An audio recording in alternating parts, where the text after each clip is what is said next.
Hello, friends, and welcome once again. This is Syracuse Basketball Postgame presented by Crouse Health, the exclusive healthcare partner for SU Athletics. Brent Axe with you here, and there's something happening here. What it is ain't exactly clear, but I know it's March, and I know that Survive and Advance is the theme of the month, and that just seems to be what Syracuse is doing lately, friends. The Orange hold off a Louisville rally. Syracuse was up big in this game. They shot very well in this game, as we'll go over when we go through the statistics here a little bit. But they won the game. They beat Louisville 82-76. And all of a sudden, ladies and gentlemen, boys and girls, Syracuse fans of all ages, your Syracuse basketball Orange are in fourth place in the ACC, and they are in play for a double bye in the ACC tournament. Where did that come from? There's a little bit of a log jam in there in fourth place, or we're going to be looking at tie-breaking scenarios and all sorts of things. That Tuesday game against Clemson is absolutely huge now for Syracuse. They got to 20 wins in the regular season. Now, if you want to haggle a little bit, one of those was over Chaminade, which was a Division II team, which they didn't schedule, of course. It was part of the Maui Classic. They lost 2 games. So if you really want to haggle a little bit, maybe they're not technically at 20 wins because that's a Division II team. But look, I look at it as 20 wins. That's the first time since the 2013-14 season, their first year in the ACC, that they have 20 regular season wins. They're at 11 ACC wins with a game to go here. So we'll see if they can get that 12th win against Clemson on Tuesday when they finish out the regular season. It's been about a decade since they've gotten into double-digit wins in the ACC. And that way, in conference play in general, I think that no matter what happens the rest of the way, whether they get in the tournament or not, and they are still well in the fight for the NCAA tournament, that Adrian Autry has done a heck of a job with this team. Nobody is hitting the brakes on this thing yet. Nobody is saying it's over at this point. But if I had presented a deal to you as the Syracuse basketball fan before the season that in Adrian Autry's first year, all things considered, and think about what happened during the season, right? The Benny Williams dismissal, the ups and downs. Remember, Judah Mintz was benched for a game, and the injury situation that this team has gone through. Naheem McLeod out. Chance Westry never got out there. Peter Carey and what he's gone through was not available tonight. Not related to his concussion. It was a different thing. He had an illness which prevented him from traveling to Louisville. And you go through the ups and downs that this team has gone through. But put all that aside, just before the year, if I had said to you, this is a 20-win basketball team, and look, 20 wins ain't what it used to be in college basketball these days. But if I had said to you, 20 wins, 11 wins in the ACC, potential double bye in the ACC tournament, and they're a bubble team, I think every one of you probably would have taken that deal, right? And some would go back to what prior expectations were. Think about when Syracuse first started in the ACC. They just come off a season where they were the number 1 team in the country. So I get that that orange standard, as Adrian Autry likes to say, has to be built up again. But it's survive and advance time. And if this team just keeps its foot on the gas, if they beat Clemson on Tuesday, if they can win 2 in the ACC tournament, they are going to play their way into the NCAA tournament. Can you imagine if that scenario plays out and they have a double bye? Now, they don't have the tie. We'll go over what the tiebreakers we know and kind of where they're at this point. They don't have a tiebreaker over over Wake Forest because Wake Forest beat them head-to-head. Clemson's in there. Pitt is in there. It's a logjam at that spot. But that's where they're at, folks. And today was another one of those games where we saw the good from Syracuse. We saw the bad from Syracuse. Oh, those free throws. Guys, you're killing me. You're killing me getting to the free throw line that much and shooting the percentage that you did. But you know what? They did make the free throws down the stretch. They needed to. Justin Taylor coming through there, one of 5 Syracuse players in double figures tonight. So we'll balance this out a little bit here. Let's go over this Louisville game, and then we'll kind of look at the scenarios that we know about Syracuse in the ACC tournament and what is ahead of them now that the calendar is on March, and it is simply survive in advance time. We're going to hear from our Syracuse Sports Insiders coming up. You know you want to be a Syracuse Sports Insider, my friends. 315-847-3895. That is the number. Text the word orange to that number. You become a Syracuse Sports Insider, meaning you text me, I text you. Direct line at any time, but especially during games and that free-flowing conversation that happens with myself and the Syracuse Sports Insiders. Your opinions, your questions, your analysis, you get priority on this podcast and the Syracuse Sports podcast as well. So we're going to go to our Syracuse Sports Insiders and their comments coming up here in just a couple of minutes. But looking at this game, so you had 5 Syracuse players in double figures. Chris Bell with 23 to lead the way. He was 8 of 9 at the free throw line, so we got to give him his propers for that. Judah Mintz just continues to be on an offensive tear for the Orange. 7 of 13 in this game. Got to the free throw line 8 times, hit 6 of those. He had 21 points in this game, 5 assists, had 5 turnovers as well, to note that. But Mintz has really righted himself in terms of efficiency, in terms of getting to the basket and getting quality shots, and just game in and game out is getting 21 points, 20 points over that threshold and being the offensive leader that Syracuse needs him to be. Now, I got a technical foul in this game. I think the ref, frankly, should have let it go. Judah was upset about something. He had the ball in his hand. He didn't immediately give the ball to the official. I don't think he was doing anything. I didn't hear what he was saying. Maybe the ref also gave him a technical for something that was said there. Look, Judah can be immature at times. He can let his emotions get the best of him at times. Autry put him on the bench for a little bit, but, all was well after that. Came back in, ends up with 21 points on the day. But Mintz, even up in that 13, 14, 15 shot realm, has been much more efficient and has just been the offensive catalyst, not only in terms of him scoring, but he added 5 assists there. He's finding the open man more and really turning into the player that a lot of us thought he could be, and I think is starting to change some of the conversation about, now I think he's still got an uphill battle to get drafted. If he does enter the NBA draft, which I think he's going to, he's certainly going to test the waters at the very least. Once again, I think he's still on the fringe there. If I had to put a bet on it, I actually think he would get picked late in the second round, but he's been much better in the last 6 or 7 games for Syracuse, for sure. J.J. Starling with 10 points. Malik Brown, 10 points, 10 rebounds. Double-double tonight. Got a bulk of those numbers in the first half. Justin Taylor had 11 points in this game. Had 5 rebounds in this game. Now, Justin Taylor was also 5 of 11 at the free throw line. Justin, my man. Anybody that would fall into this realm, I'm not picking on you. Guys, hashtag free throws matter. We know it. Syracuse got to the free throw line 39 times at this game. 39 just presents under the tree. Gifts for you, and you go 64% at the free throw line. So our Syracuse Sports Insiders were saying this through the game. You're saying this watching the game.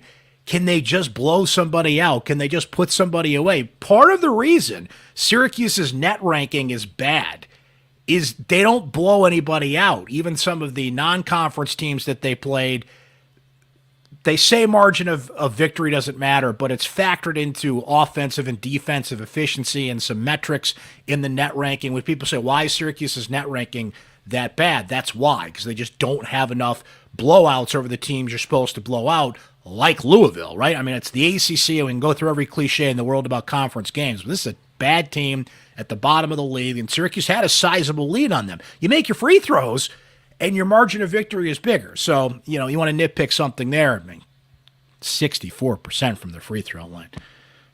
Be still my heart. But, as we noted, you got 5 guys in double figures, and by the way, Quadir Copeland wasn't one of them. He got into foul trouble tonight. He'd ended up fouling out of the game, just 7 points for him, but he actually, in 11 minutes, had 2 of the highlights of the game.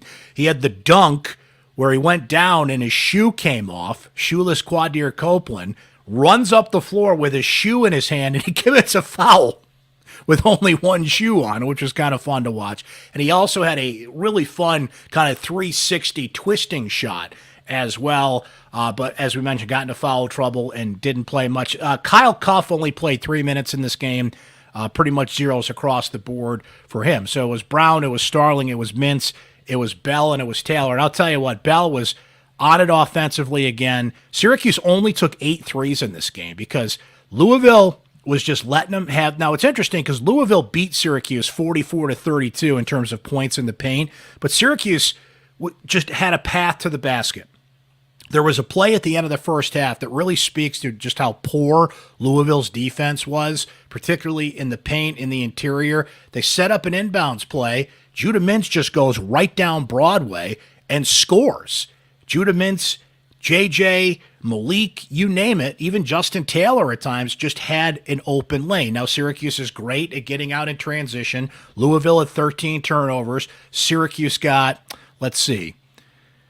So Syracuse had 14 turnovers. Louisville got 13 points off of those turnovers. Syracuse got 13 points off Louisville's 13 turnovers. So not as many points as you would think. Points off turnovers has been a big thing for Syracuse. The Orange, how did Louisville stay in this game? Even though Syracuse shot 58%, they were over 60% till pretty much the final minute of the game. Well, Syracuse turned the ball over a little bit more than it needed to. It didn't hit its free throws as much as they needed to, or the margin of victory would be better. Louisville got Syracuse on the boards, 34-31. So look, Louisville hung in there. 44-32 was the difference points in the paint. That felt like a lot bigger on the Syracuse end of things, but Louisville, they went from 4 of 19 from three-point range. So they did hang in this game. And look, remember that first game? It was 94-92. It was a game decided by a Quadir Copeland, some would say controversial goaltending call. Certainly Kenny Payne and some people on the Louisville side felt that was not the right call. And Syracuse would have got a possession anyway afterwards in that game. But that was a 94-92 game. This was an 82-76 game.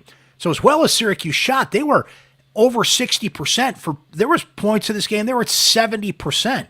Because they got the paint, they got the easy shots, tons of shots off the glass, only had to take 8 threes. They were smart not to take threes in this game because they didn't really need to, but they did enough to keep Louisville in the game themselves. Louisville really capitalized on some of those turnovers that Syracuse made, got the boards, got more possessions. So this is a Syracuse team that still, while has obviously played some of its best basketball of the year at this time. They've won 4 straight. They've won 5 of their last 6, right? They seem to be clicking. They seem to know who they are. That's not the best defensive team in the world. They actually had to go to zone a lot tonight with JJ got into early foul trouble, then Quadir got into foul trouble, so Syracuse shifted into the zone a little bit, and Louisville found its way to 44 points in the paint, as we mentioned, but 4 of 9. Now, Louisville's the worst three-point shooting team in the ACC anyway, so it's not like that shift to the zone all of a sudden, made them fall apart on the three-point shooting. And they're not a good three-point shooting team as it is. But this is cardiac Cuse, and they're going to do what they can to keep teams in it.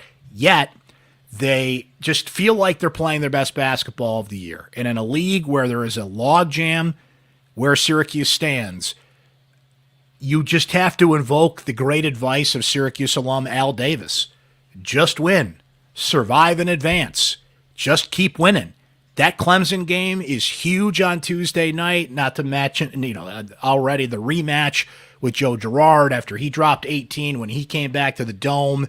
It's P.J. Hall's senior night. Clemson is safely in the tournament field, but they want the double bye. They want to continue to shore up their resume and just button things up going into the postseason. Syracuse needs that game. They cannot lose that game. To me, you want to talk about a must-win. That is must-win all the way, because if you lose to Clemson, you probably have to win the ACC tournament to get in, or maybe win 3 to get into the NCAA tournament, just to get on the bubble in the conversation. And what's interesting about that is all of Syracuse's metrics are good. Their strength of schedule is good. Their KPI is good. You go through so many of these metrics, but the one that still stings Syracuse is the net ranking. And I feel like we have seen the flaws in the net ranking. It's been exposed, and we could do an entire show about that. I did a podcast, as a matter of fact, with Patrick Stevens, a great bracketologist, about that. So if you haven't had a chance to listen to that or check it out on YouTube, I would go look that up on our Syracuse Sports feed from earlier this week. And Patrick did a great job explaining the net, the ins and outs of it, the flaws of it. And look, as a bracketologist, he has to go by that because that's the main metric that they use. That's the one. So the net ranking, if they just go by that, I think they'd be making a big mistake. It's a tool. It's one tool. It shouldn't be the tool. I feel like there's some good things about what the net ranking does. And look, quad wins, and how those fluctuate. And, it depends on what perspective you're looking at it, right? If you're a Syracuse fan and you continue to be bewildered why their net ranking hangs in the 80s, I wish I could explain that to you, right? But every other metric looks good. I think while you measure an entire season, and look, Syracuse had some opportunities of quality wins they didn't get. The loss to Boston College stings. The loss to Georgia Tech stings, right? Syracuse has dug itself its own holes this year, don't get me wrong. But they're playing their best basketball at the right time of year to do that. And there's human beings in that room. And they could talk about net rankings and 4 months of basketball and looking at the big picture. They are certainly, this is to Syracuse's advantage if they can keep winning. It's recency bias. And if it's between Syracuse and another team, they might get that just based on that they're playing their best basketball. Now, I don't think conference tournaments should count as much as they do in terms of that, but my opinion doesn't matter there. It does.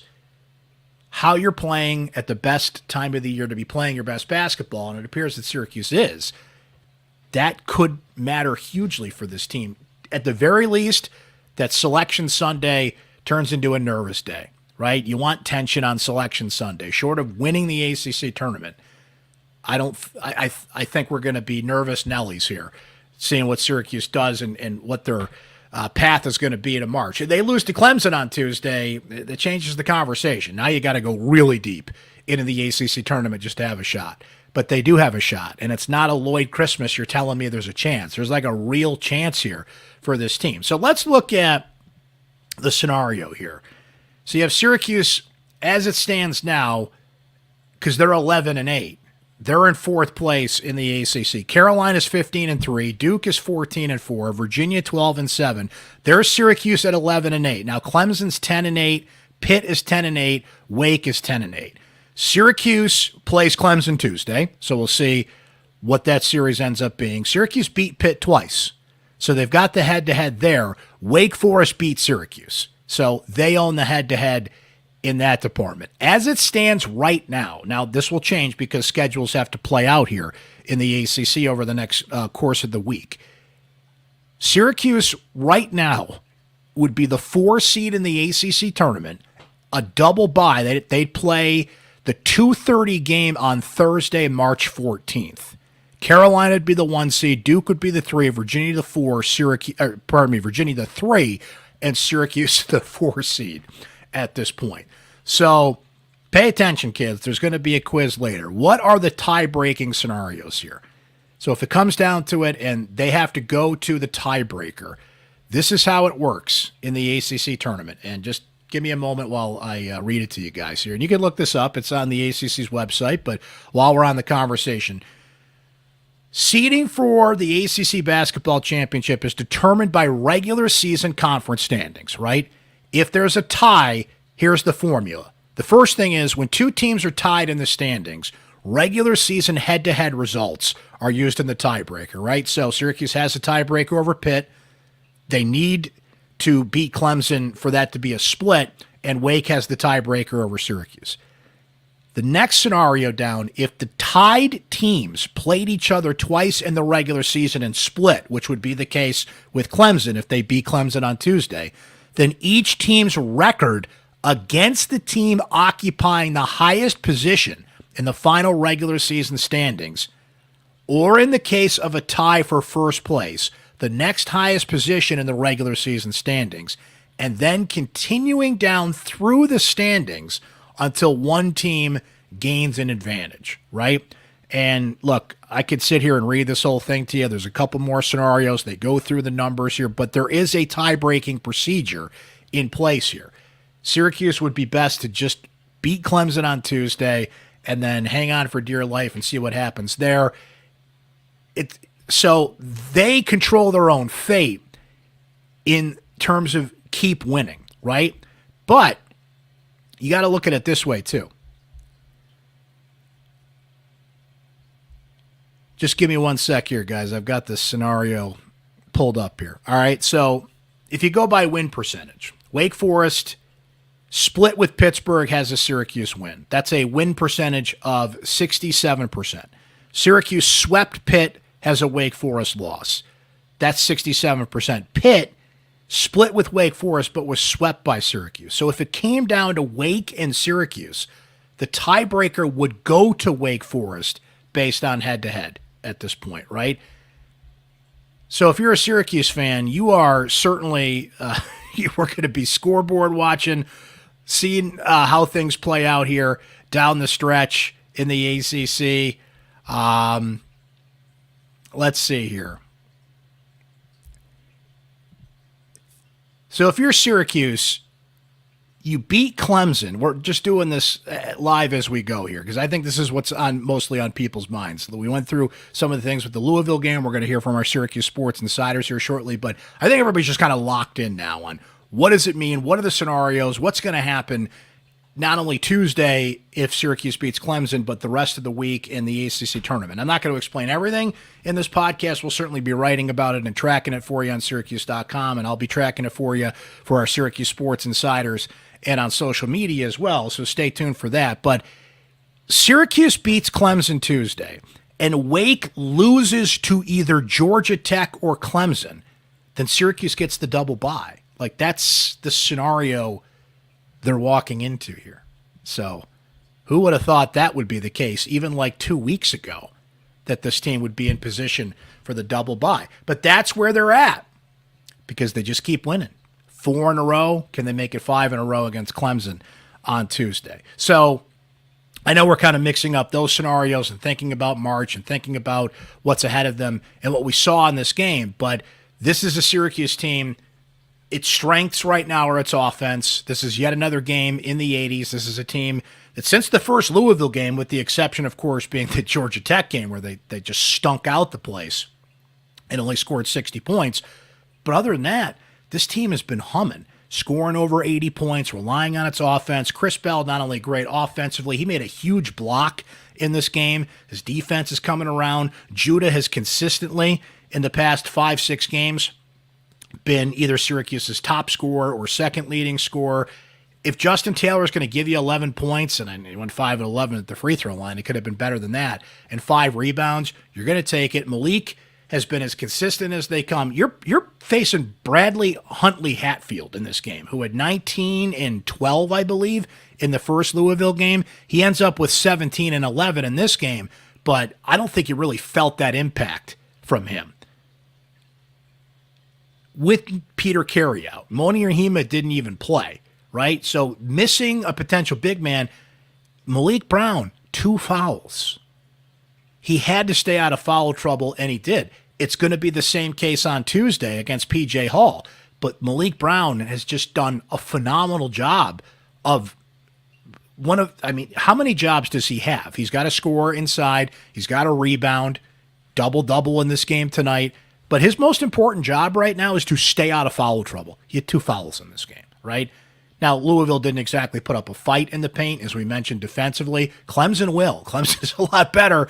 They're a lot bigger, and they've got one of the best, post players in the ACC in P.J. Hall, and it's his senior night Tuesday. So the emotions are going to be flowing in that game, and they're going to have a bigger challenge there. So you hope you get Peter Carey back just for the sake of balancing out if Brown does get into foul trouble and just having somebody else you can go to for a couple of minutes to give you some fouls and some presence in the paint there. But the thing about Syracuse, and we'll go to our Syracuse Sports Insiders here now, is they kind of know who they are. They have found who they are, what their strengths and weaknesses are, how they're going to survive and advance at this time of the year. And you can't ask for anything more than that. It took them a while to get there, but I think the light bulbs kind of come on with these guys, even with the frustrations, even with the defensive breakdowns and the cardiac cues, and tonight the free throws. Like it's a younger team that's maturing before our very eyes, but still young at heart in some ways where they're going to have flaws, right? But I mean, come on. They're knocking on the door. They have a chance, and that's all you can ask for, right? And we mentioned some of the benchmarks that they have gotten to. I mean, overall, I think you got to be feeling pretty good about where they're at. And there's more to come in the best time of the year to be a college basketball fan. And let's hear from our Syracuse Sports Insiders and what they were thinking about this one. The adventures of Lacey and her boyfriend, Brian. They were actually at the game tonight at the KFC Yum Center, and Lacey says it's hard to give accurate commentary when you are present and 573% invested in the game. Overall, an intense game, and I'm glad that the Orange came out on top. She notes tons of Syracuse fans in the Yum Center tonight, and Brian told me to calm down several times as he was certain I was going to get into a fist emoji. Lacey leading the way. A lot of SU fans there tonight, as she noted. And guys, how about Louisville? What has happened to mighty Louisville? I mean, Kenny Payne, you got to fire that guy. You have just got to reset. And they thought they were on the right track. They hired an alum, somebody who had skin in the game, right, that could come in. And Louisville has, you're talking about a program that's got probably the best arena in the ACC, has NIL money, has all the infrastructure they need, certainly has had success in recent years, but has just fallen apart the last 2 years. Just a shell of the mighty Louisville program. So as much as we've talked about Syracuse and some of the frustrations this year, it can be a lot worse. It can be a heck of a lot worse. Just look at Louisville, right? Paul Leo says SU is now in 4th place in the ACC. How huge is that game now at Clemson? A battle for 4th place and a bye in the ACC tournament, a double bye in that case. Brian C. says Syracuse takes care of business on the road, and at least for tonight, 4th in the ACC, and they still hold their destiny in their hands. Arthur says Syracuse made 25 to 39 free throws, 64%, and still won the game. More than likely would have been a loss against a reasonably shooting team. And see, that's what concerns me, Arthur. You cannot shoot 64% from the free throw line against Clemson and win that game because they're just obviously a much better team in so many ways than what we saw on the other side of the court tonight. Arthur goes on to say this: thank goodness for another game with an impressive field goal percentage for Syracuse, which will be their key to making the tournament. And that's the balance there. But if they have an off shooting night, and frankly they're due for one, and don't make their free throws, a better team is going to clamp down on that. Certainly, you get into the ACC tournament playing a second or third game in a row, like you've got to find ways to make defensive stops. You got to make your free throws when they come. There's still some flaws on this team that could cost them when it counts. But, hey, they won 4 in a row and done it with the formula that they have. As I mentioned, they kind of know who they are, but there's a slim margin for error in certain things when you play better teams. I think that's a fair point to make. Bill from Florida says Mintz is finally becoming a better team player. He's scoring, but now he's finding others with the pass off the drive, which is a key for a point guard. From Ryan, who says, hey, Brent, remember the days the 20 wins was the goal to get you in the dance? It looks like Syracuse will need 22 to 23 this year. I'm feeling that they will get those wins and will end up dancing. From David K. Wouldn't have been an SU game without the drama at the end. Can't deny it, though. Another road win, 4 in a row, 4th in the ACC.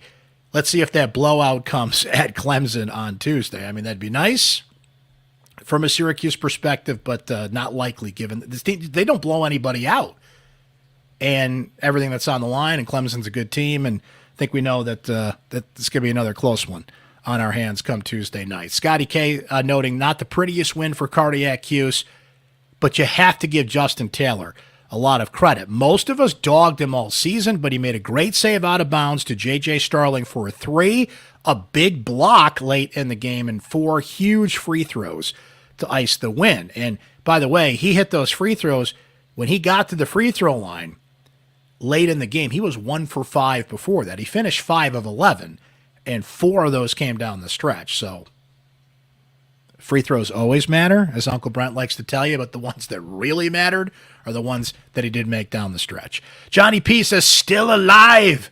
We'll see how this all plays out once the ACC tournament comes around, but we got a shot, and that's all you can ask for. Never pretty with this team, but they are finding a way to win. From Tommy B, who says, for SU, it's all about hashtag the path. Not a pretty win, but still on the path. And Cody wraps it up with kind of what everybody's been saying tonight. Cardiac Hughes living up to the name. They just had to make it interesting. So it's too late for Syracuse to factor in blowout wins. which goes into your offensive and defensive efficiency. Technically, margin of error is not supposed to count in the net ranking, but those that study it closely have figured out that it does, particularly in those efficiency rankings, right? So when I say just win, baby, that's to stay in the conversation. So if you win Tuesday and win 2 in the ACC tournament, just for that standard, that's 7 in a row. And by that standard, that's what Patrick Stevens told me earlier this week. That's what some other bracketologists have said. I don't even know what Lenardi was saying about Syracuse lately, and frankly, it doesn't matter because Lenardi's always wrong about Syracuse. But outside of that, it's going to be interesting to track this over the next couple of days, to look at the bracket matrix, to look at some of the other bracketologists out there that have been more accurate than the Joe Lenardis and some of the other names in recent years. And now all of a sudden, do you start putting Syracuse, maybe not on the bubble yet, but what they're going to fall into is like the being considered category, knocking on the door, like rising up and in position. Because if you're the 4th place team in the ACC, or if they slide to the 5th place team in the ACC, because who's getting bids out of the ACC? Obviously, Duke, North Carolina, Virginia, Clemson, they've all got bids. Now you're fighting for that 5th. Is there room for a 6th bid now in the ACC? We went through the tiebreakers. We went through where you finish. But I cannot imagine, just by virtue of how tough the league is, and I get, there's flaws in the argument I'm about to make even before I make it. But Wes Durham even brought this up on the ACC Network broadcast tonight. Can you imagine a team that has a double bye in the ACC tournament? You finish as one of the 4 best teams in one of the best basketball conferences in the country. Doesn't make the tournament as an at-large. I can't process that, right? I don't care what the net ranking is. That, to me, should be enough. But it might not be. And maybe it shouldn't be for Syracuse, because even if they get the double bye, it still feels like they got to win a couple more games. You beat Clemson on Tuesday. That is a huge win to help your metrics, to help all the standards to which the tournament committee uses to get teams in and out, but it still feels like Syracuse has to win a couple more games. But that's still also, I'm arguing with myself as we go here, doesn't feel right that a team that would have a double bye in the ACC tournament still would have to win a couple of games just to say we're safe. Or at the very least, go into Selection Sunday with what I like to call good tension. Like you're feeling good about your chances, but you got to sit down and go through it and watch the show and watch those names pop up on the screen just to make sure the committee puts you in. But considering where Syracuse was even a month ago, think about when Benny Williams got dismissed. Think about when they lost to Wake Forest the way that they did, and Adrian Autry was flipping out at that press conference. Think when I'll go more recent than that. When they lost to Georgia Tech, who amongst us, even the most diehard, passionate, dyed-in-the-wool Syracuse fans, who amongst you out there was like, oh yeah, this is still a tournament team? But they rallied from that, found themselves particularly offensively, and at the very least, as one of our Syracuse Sports Insiders said, well, they've given themselves a chance. It's a legit chance. If they keep winning here, you beat Clemson. We keep saying win 2, go nuts, win 3 in the ACC tournament, right? Then you're in.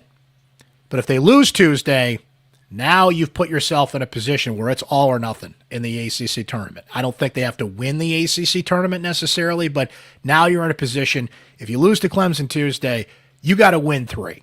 Like you have got to make a deep run to the ACC tournament championship game. And I know that you ever see some of those commercials for they're typically for lawyers, and they say past results are not an indication of future gain or something like that. I have that. I have that disclaimer wrong, right? I need to apply that to Syracuse's history in the ACC tournament. Syracuse has not been good in the ACC tournament since they've entered the league, right? This is not a team that has made a deep run in the ACC tournament yet. They typically bow out early. They lost to Wake Forest in the first round last year on a buzzer beater. Syracuse does not have a strong history in the ACC tournament, but we've seen some trends that have been bucked just this year, right? 20 wins, haven't done that. Regular season wins, haven't done that since their first year in the league. 11 ACC wins. They're starting to look at some typical things that have happened in the league and brush them aside. A double bye in the ACC tournament, correct me if I'm wrong, since that first year. I don't think they've ever attained that, right? So past results are not an indicator of future results, right? But that's what yet another kind of ghost they have to exercise here. Well, they don't do well in the ACC tournament. Well, if they lose to Clemson, they don't have a choice but to do well in the ACC tournament. Even if they beat Clemson Tuesday, you still want to win a couple of games just to have that good nervous feeling going into Selection Sunday. That's where we're at, friends. It's going to be fun, for sure. It's going to be interesting to see how this team does down the stretch, how they do Tuesday against Clemson. We'll be scoreboard watching Clemson and Wake and Pitt and some of those teams that are around Syracuse, and we're going to get to know all these tie-breaking scenarios pretty darn well over the next few days or so, and it's the best time of year to be a college basketball fan, right? Coming down the home stretch here. One last game in the regular season, as we mentioned, Tuesday night at Clemson. We'll, of course, have our full post-game show afterwards, and then we'll have Syracuse Sports through the week, and we'll just be watching, waiting, and debating if Syracuse deserves to be in, looking at other teams' resumes. Our resume is better than that resume. I mean, it's at the very least, it's going to be fun, right? But it comes down to this. Just win. Just keep winning, and the rest will take care of itself. They've won 4 in a row. They've got to win 6 in a row minimum to enter the conversation again. Wouldn't be a bad idea to win 7. And then all of a sudden, you make it hard for the committee to say no to you, right? Make it hard for the committee to make a case to wipe you away when you've already got a flimsy, maybe not the right word, but Syracuse, if they lose to Clemson on Tuesday, they lose a lot of leverage, right? They beat Clemson, come into the ACC tournament if they have the double bye. Now all of a sudden you got a team that you can't ignore that will grab the spotlight it's been asking for and will have the opportunity to once again prove everybody wrong. And that includes myself. I believe I said on this show at some point, there's no way they're making the NCAA tournament. I'm pretty sure I said that. And I think we all kind of felt that way after the Georgia Tech game, but they have, at the very least, given themselves a chance. And that's all you can ask for, right? Especially when the calendar reads March. So we'll see how it goes. We'll be back with you Tuesday night after the Orange take on Clemson. I want to thank all of our Syracuse Sports Insiders who are hanging with us during this game tonight. I want to thank everybody that was watching on YouTube, listening on Spotify, Apple, wherever you get your podcasts, not only to our Syracuse basketball postgame shows. Man, we cranked out a bunch of podcasts last week, and hopefully we'll continue to do that this upcoming week. But if you missed recent episodes of Syracuse Sports, we had Syracuse offensive coordinator Jeff Nixon on, which was the first interview anybody did with Jeff. If you want to check that out. We talked to Kelly Gramlich of the ACC Network about the Syracuse women's basketball team, who is safely in the NCAA tournament field, by the way. They're just fighting to get a top 4 seed, which means they would get a home game or 2 if they can win that first home game. Kelly was great on SU women's basketball. I mentioned Patrick Stevens, bracketologist, was on Syracuse Sports this week. I talked lacrosse with Rick Beardsley, which is always an adventure. We did a recent podcast where it was Ask Brent Anything, or as I like to call it, Axe Brent Anything. And you guys brought some great questions to the table there. So plenty of things to get into. If you missed any recent episodes of Syracuse Sports, make sure you subscribe on Spotify, Apple, YouTube, so you don't miss a thing. And we'll be all over it as the week comes here and Syracuse tries to fight its way into March Madness. Is that what? Do you hear that? Faintly coming over the horizon. Da da da da da da da da da da. Do you hear that? Syracuse keeps winning. It's going to get a lot louder in their ears. We thank you for putting this show in your ears tonight. Syracuse beats Louisville 82-76. They're now 20-10. They are 11-8 in ACC play. And as we speak, this will fluctuate a little bit here in the next day or two, but as we speak, they're the fourth-place team in the ACC. Incredible to think about. Thanks for watching. Thanks for listening to Syracuse Basketball Postgame presented by Crouse Health, the exclusive healthcare partner for SU Athletics. We will talk to you Tuesday night, guys. Have a great rest of your weekend.